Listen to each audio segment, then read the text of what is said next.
Vamos entonces a repasar un poco lo que hemos visto hasta el momento a manera de síntesis para poder entrar a la siguiente parte de este módulo, en donde vamos a evaluar los procesos metacognitivos requeridos para el desarrollo didáctico en medios digitales. El primer elemento que tenemos que tener en cuenta y es fundamental es establecer el diseño curricular. Y es que en este diseño microcurricular, sobre todo, vamos a determinar cuáles son esos resultados de aprendizaje esperados que yo busco intentar desarrollar en el transcurso de una experiencia virtual. A veces asumimos que sencillamente cuando estamos intentando utilizar medios digitales lo que tenemos que hacer es transmitir la información mediante algún tipo de transmisión o algún medio específico como Zoom, como de pronto Meets, como de pronto Skype, pero no tenemos en cuenta que de pronto esa conversión o ese paso de una modalidad a otra genera cierto tipo de dificultades y características que uno debería pensar antes de asumir ese tipo de postura. Entonces, frente a eso, uno tendría que pensar inmediatamente, bueno, cuál es el esquema que yo presenté? ¿Cómo yo quiero que mis estudiantes estén progresando constantemente mediante el diseño articulado? ¿Y cómo lo articulo con el medio digital para que eso se logre? En función de las disposiciones, en función de las posibilidades que tengo en ese momento.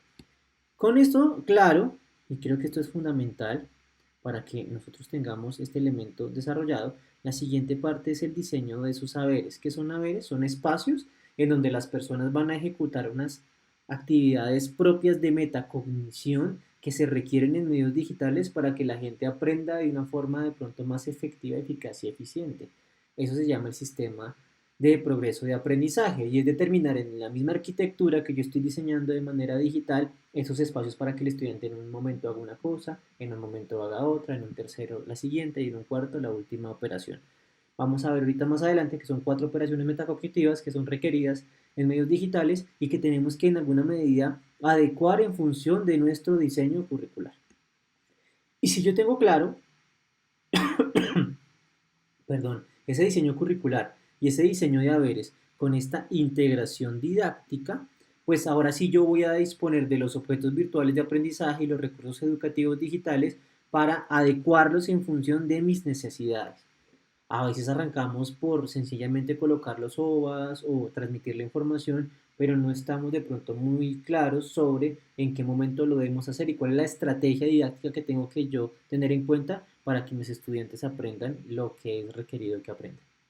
Y ahí sí, creo todo un sistema de validación y de progreso del estudiante en el medio digital, en donde prima el Self-Regulation Learning o el aprendizaje autorregulado, lo cual que es uno de los grandes retos de la educación digital, hacer que las personas sean conscientes de su aprendizaje y aprendan a hacer operaciones ellas mismas que busquen aprender a aprender. De eso ya hablaremos más adelante. Y ahí sí, saber que la evaluación es constante, no determinar un punto final de evaluación. La evaluación no solo consiste en poner un quiz, un cuestionario, en hacer un foro, no, sino saber en qué momento yo estoy constantemente evaluando el progreso para determinar si la persona está cumpliendo con ese resultado de aprendizaje esperado. Con esa estructura general, entonces podemos pasar a los procesos metacognitivos y su relación con el aprendizaje autorregulado.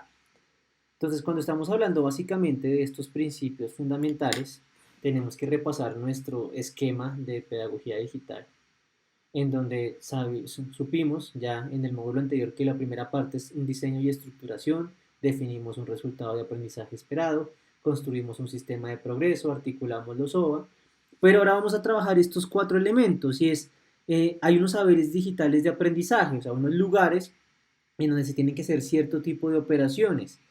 Esto está muy basado en el aprendizaje basado en proyectos.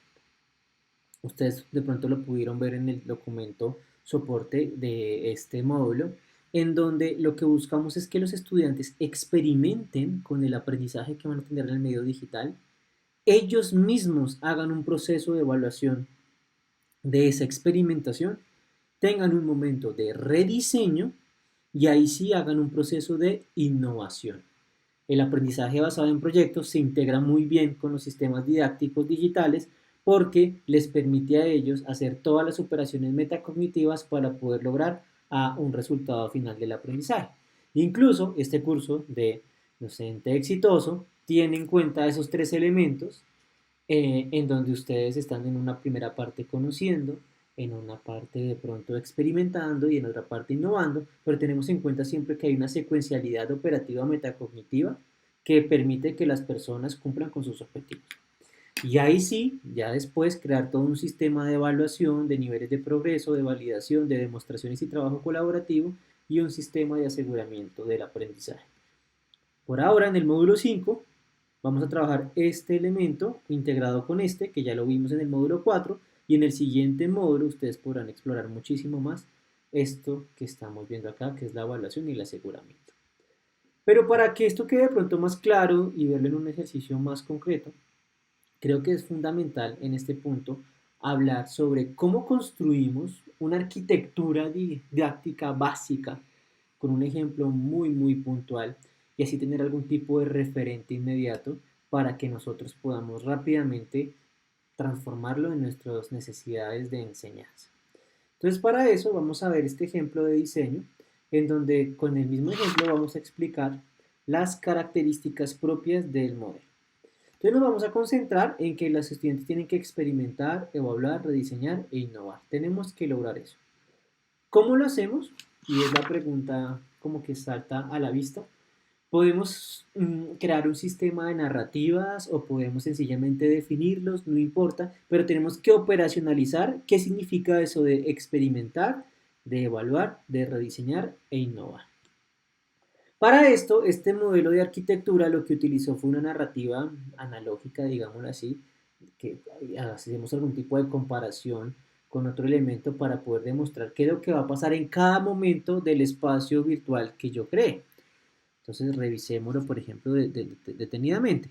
Entonces, en la primera parte, lo que se busca es que, como en el antiguo Japón, el aprendiz llegaba a su dojo, lugar donde se practica el camino, para aprender con su maestro las técnicas infalibles para vivir como samurái.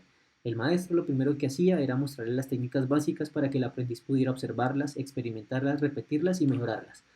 Ah, quiere decir que esta estructura que estamos viendo acá, esta arquitectura de un curso, no importa el nombre del curso, digamos que es una arquitectura general, en la primera parte de ese curso fundamental lo que las personas van a hacer es observar, experimentar, repetir alguna instrucción y mejorar. Y yo ya sé que toda mi integración didáctica en esa primera parte del curso tiene que estar en función de observar, experimentar, repetir y mejorar. Y así, entonces, lo que el estudiante va a hacer es observar las clases, experimentarlas en alguna medida, para que en una siguiente instancia él pueda evaluar aquello que observó y experimentó. Si es así, la primera operación metacognitiva de experimentación y observación se cumple. Y se cumple cuando la persona vea una serie de contenidos, una serie de didácticas específicas y pase rápidamente a una evaluación y ajuste de aquello que observó y experimentó.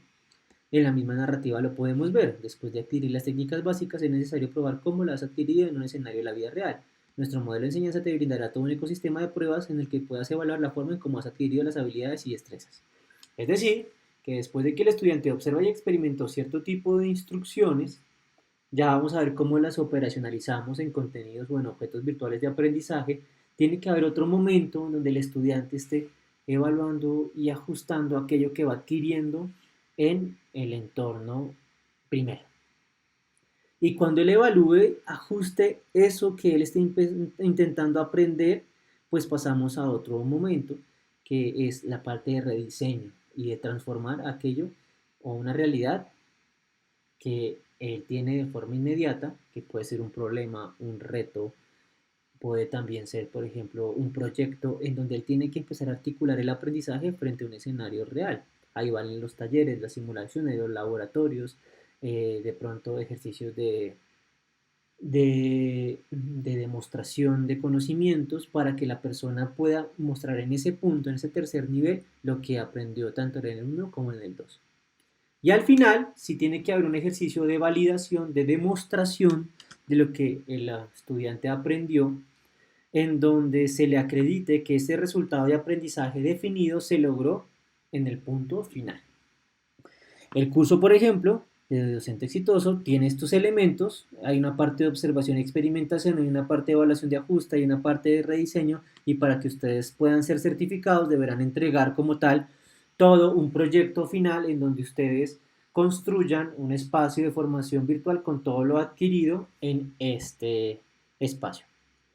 Entonces, si es así, si son estos elementos, la pregunta que uno se hace siempre, y si quieren acá nos adelantamos un poco, es ¿cómo yo logro para que esa arquitectura logre pasar por los diferentes momentos? Entonces yo diseño, ahí como ustedes lo pueden ver, qué va a pasar en cada arena. Entonces, por ejemplo, yo diseño que en este primer lugar o zona de experimentación, como lo quiera llamar, van a ver los estudiantes una infografía temática del módulo, van a ver un video, un objeto virtual de aprendizaje con la explicación de lo que yo quiero decir, o pueden tener de pronto una clase sincrónica mediante medios virtuales, y ahí hace un taller por el enseñante que requiera el uso del material que yo creé y la explicación que yo di. Perfecto. Después, en otro siguiente momento, hago otro OVA o otro objeto virtual de aprendizaje, utilizo otro recurso digital o también doy una clase de forma sincrónica en donde ya convierto esto teórico en algo práctico. Y mediante los foros sincrónicos o cuasi sincrónicos, pues establezco cómo los estudiantes percibieron esto que observaron y experimentaron. Y ahí sí hago una tutoría virtual que me permita cerrar este espacio y pasar a un siguiente nivel, que es la zona de perfeccionamiento. Y es, ahora ya en esta primera parte que fue observar y experimentar, les voy a presentar un caso, un problema que requiere una solución para que los estudiantes perciban cómo ese conocimiento teórico adquirido en el primer momento se vuelve práctico y busca solucionar una situación real en contexto.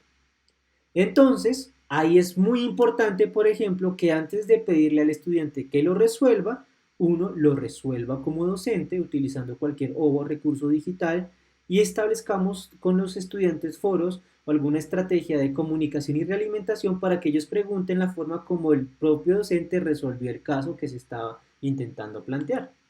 Y ahí sí, en un segundo momento, podamos presentarle a los estudiantes un caso específico que requiere una solución particular y empezamos a trabajar mediante retos, proyectos, talleres, donde los estudiantes o el estudiante de forma individual en una primera instancia intente resolver ese problema.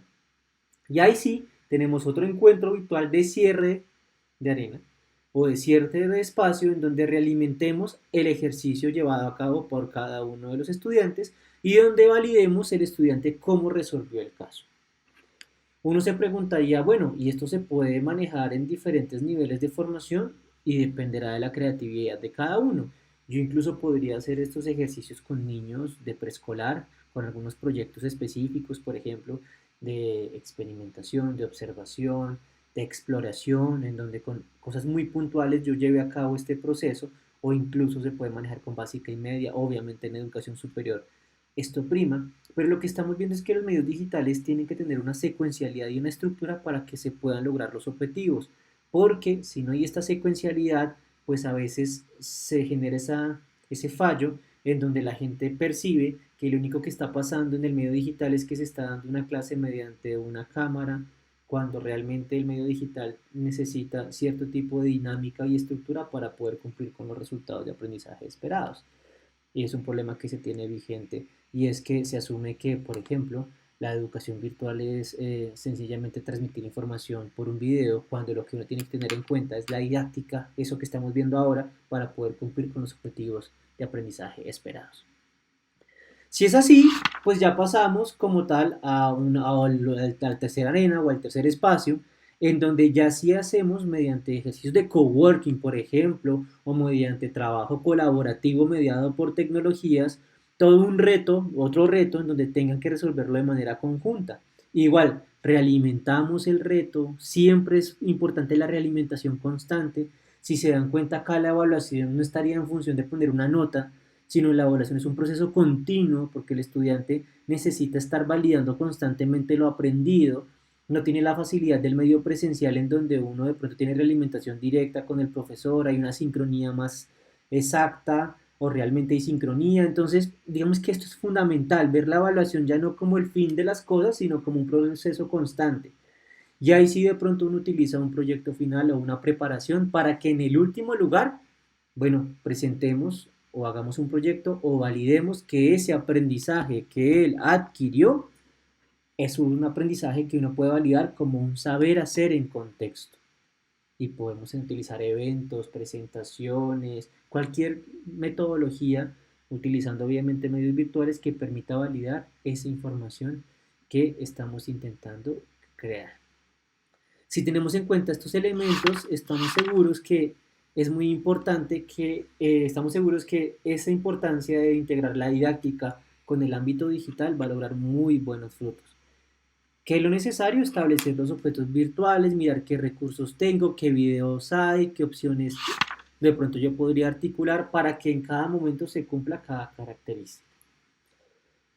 Vamos a ver entonces frente a esto dos ejemplos diferenciales de cómo eso se ve en el escenario real de unos cursos que yo les voy a mostrar y validar si esta estructura o esta arquitectura que vimos de didáctica inicial para el mundo digital se cumple o no se cumple.